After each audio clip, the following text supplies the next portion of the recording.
Donc, comme vous le savez tous, l'Institut de physique théorique a deux tutelles. Une tutelle principale qui est le CEA et une autre tutelle qui est le CNRS. Et la directrice de la recherche fondamentale au CEA, Anne-Isabelle Etienvre, et le directeur de l'Institut de physique du CNRS, Thierry Dauxois, nous ont fait l'honneur d'accepter de venir dire quelques mots à l'occasion des 60 ans de l'IPHT.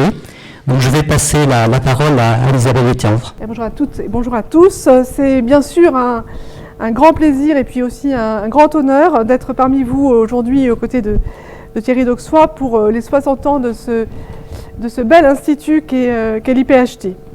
Et je suis vraiment très heureuse de voir que vous êtes nombreux à être venus pour célébrer cet événement, donc durant ces 2 journées, partager les nombreux faits marquants.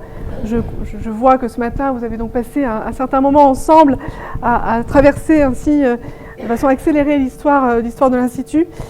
Et donc c'est vraiment très bien de voir ainsi que vous êtes tous réunis sur plusieurs générations autour de ce qui vous anime tous, ce qui nous anime aussi, bien sûr, qui est la physique théorique.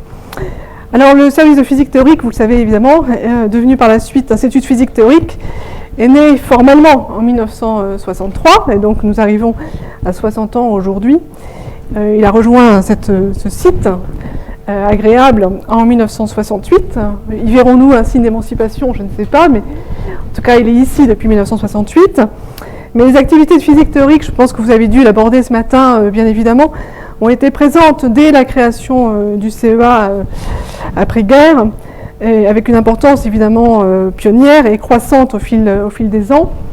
La modélisation, bien sûr, en physique nucléaire théorique, et puis à travers la neutronique en physique statistique, était portée par des physiciens d'une renommée internationale, tels que bien sûr Claude Bloch et Philippe Meyer. Et puis très vite, la physique des particules a fait son entrée dans l'équipe de physique théorique, avec l'essor qu'on connaît tous de cette physique-là.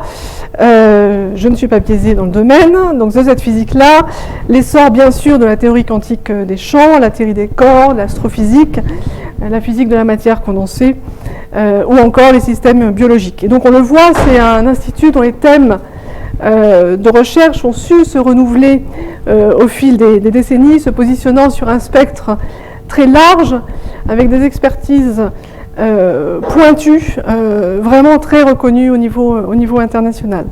Donc son excellence, elle est évidemment indiscutable.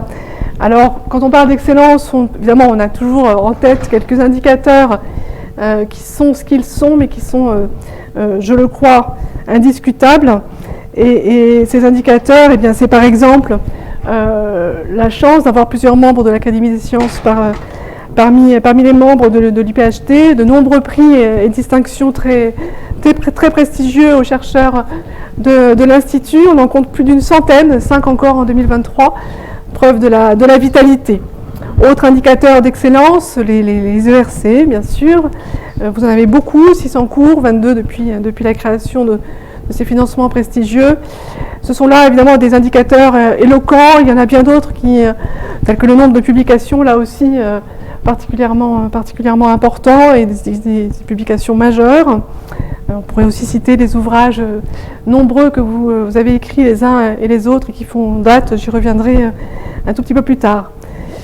Autre signe important, votre attractivité vers les plus jeunes, vers les doctorants en particulier, qui reste toujours aussi forte. Et je pense que c'est un signe très réconfortant à l'heure où nous nous préoccupons tous, je le pense, de l'attrait pour les sciences dites dures.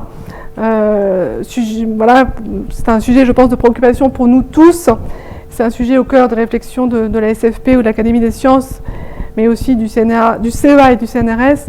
Et je sais que l'année de la physique mondiale, ne nous emballons pas, mais que Thierry en particulier, tu as su lancer avec nous tous, l'a abordé également. Et donc c'est un signe pour moi de grande vitalité de voir que votre attractivité vers les jeunes reste aussi forte.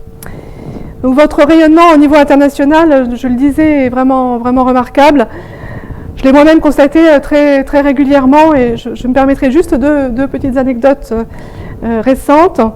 Donc, lors d'une rencontre entre notre ministre de l'Enseignement supérieur et de la Recherche et son homologue néerlandais, que certains d'entre vous connaissent, eh bien, l'IPHT a été évoqué de façon très laudative, puisque donc, l'homologue de la ministre a évoqué avec beaucoup de chaleur ses séjours à l'IPHT, ses séjours dans ses murs. Voilà, il évoquait la difficulté à venir à l'Orme et le bonheur d'être à l'Orme ensuite. Preuve que donc le vécu est là. Donc première anecdote. Et puis je me souviens aussi d'un autre échange avec un postdoc brillant au CERN, passé par plusieurs universités prestigieuses, dont certaines universités américaines, me demandant si, sachant que je venais du CEA, si je connaissais Jean Zinjustin, qui avait écrit le manuel de référence pour lui, qui était le manuel de théorie quantique des champs, et me confiant son manuel pour une dédicace. Voilà, donc c'est une autre anecdote qui montre à quel point voilà, cet institut a un rayonnement international très, très fort. Donc dans l'histoire, bien sûr, de l'IPHT, il y a plusieurs grandes figures, j'en ai cité certaines, qui ont rayonné, qui rayonnent encore, bien au-delà de nos frontières. Alors évidemment, comment ne pas citer bien sûr Albert Messier, qui a contribué grandement à l'essor de la mécanique quantique en France dans la seconde moitié du siècle précédent. J'ai parfois entendu Alain Aspect citer lui aussi une anecdote, l'histoire donc des équipes de la rue d'Ulm venant au CEA depuis la lointaine montagne Sainte-Geneviève en 2 chevaux, dans la 2 chevaux de Claude Cohen-Tanucci, qui pourra nous dire si c'est vrai, pour approfondir leurs connaissances en mécanique quantique grâce au cours du jeune Albert Messier, tout juste rentré des États-Unis, où il avait côtoyé 2 physiciens, Bohr et Oppenheimer. Voilà, donc ce sont autant d'anecdotes qui sont parfaitement réelles, enfin je laisserai Claude confirmer la 2 chevaux, et qui montrent toute l'histoire, toute cette dynamique qu'il y a eu et qu'il y a toujours autour de cet institut. Alors le manuel de mécanique quantique, le fameux Messier, a formé plusieurs générations de physiciens et continue à être aujourd'hui un livre de référence, 60 ans lui aussi, après sa parution en 1964. Et donc dans cette lignée-là d'Albert Messier, mais aussi d'Anatole Abraham ou bien encore de Claude Bloch, et bien d'autres, et bien de nombreux physiciens de l'Institut enseignent au sein de nombreux établissements d'enseignement supérieur en France et à l'étranger. Et leurs cours sont même diffusés en ligne, ce qui montre à quel point l'IPHT est aussi résolument ancré dans la modernité. Et c'est évidemment extrêmement important, ça contribue à l'attractivité vers les jeunes, à l'intérêt pour la physique. Et donc merci aussi à tous pour cela. Donc j'en viens maintenant au CEA d'aujourd'hui. Donc le CEA est évidemment particulièrement heureux et fier de compter parmi ces entités un institut tel que celui-ci.